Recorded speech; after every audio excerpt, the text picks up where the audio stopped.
Everyone in the room thought the CEO froze because the single dad's piano melody was beautiful, but no one knew the real reason. She wasn't staring at him, she was staring at the song.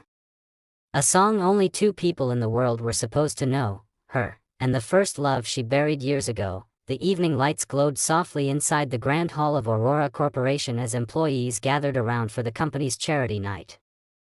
Amid the chatter and the clinking of glasses, a man stood quietly near the corner, adjusting the collar of his only clean shirt. His name was Ethan Walker, a single dad who worked as part-time staff and part-time musician wherever he could find work.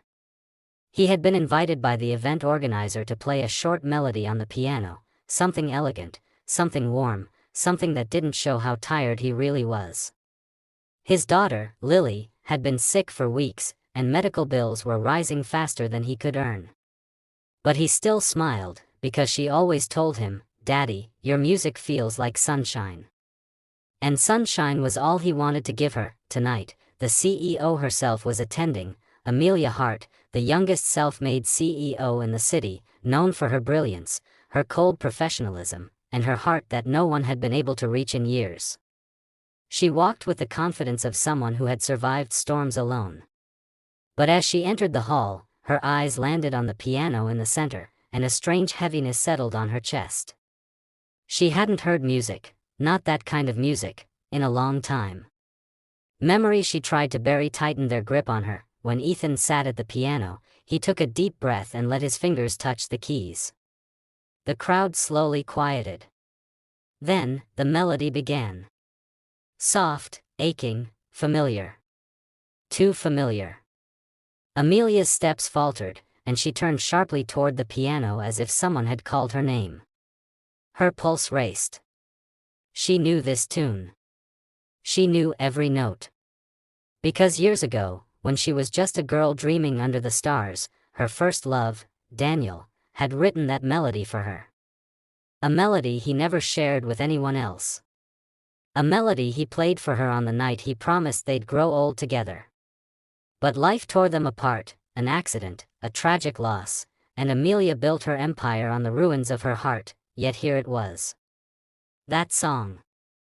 In the hands of a man she had never met, the melody wrapped around the room like a forgotten memory waking up.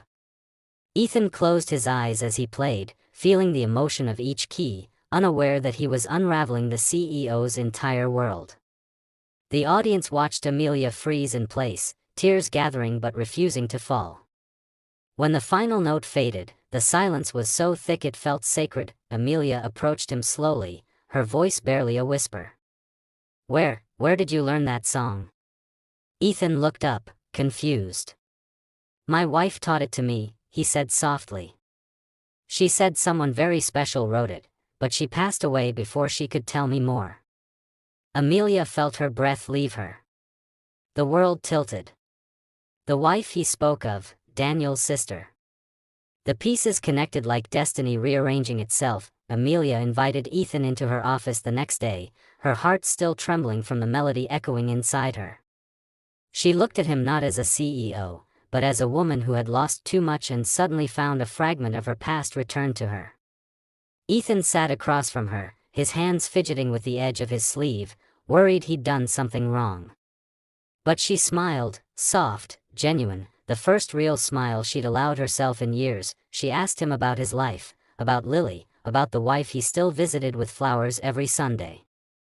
As he spoke, Amelia realized something. This man wasn't just talented, he was carrying pain, responsibility, and dreams all at once, the same way she once did. She offered him a permanent music position at the company, along with full health coverage for his daughter. Ethan stared at her in disbelief, unable to speak, because nobody had ever helped him without expecting anything in return. But Amelia wasn't done. She took him to a quiet room in the building where an old piano stood, Daniel's piano, preserved after the accident. "He wrote the melody here," she whispered.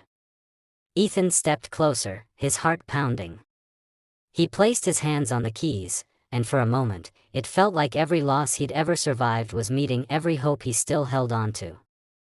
Amelia closed her eyes, letting the memory of her first love wash over her, not with pain anymore, but with peace. As Ethan played the melody again, Amelia sat beside him. Not as a powerful CEO. Not as a woman mourning her past. But as someone finally ready to open her heart again.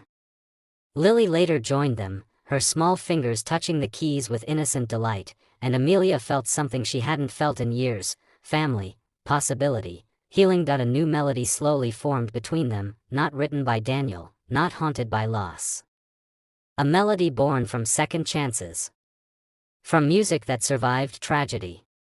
From people who found each other at exactly the moment they needed someone. By the end of the evening, Amelia looked at Ethan with a soft, trembling smile. Some songs, she said, don't end. They just find new hands to keep playing them. And he realized something too. Sometimes life takes everything away just to give back something better, something you never expected, but everything you needed, and the melody played on, exactly where it belonged.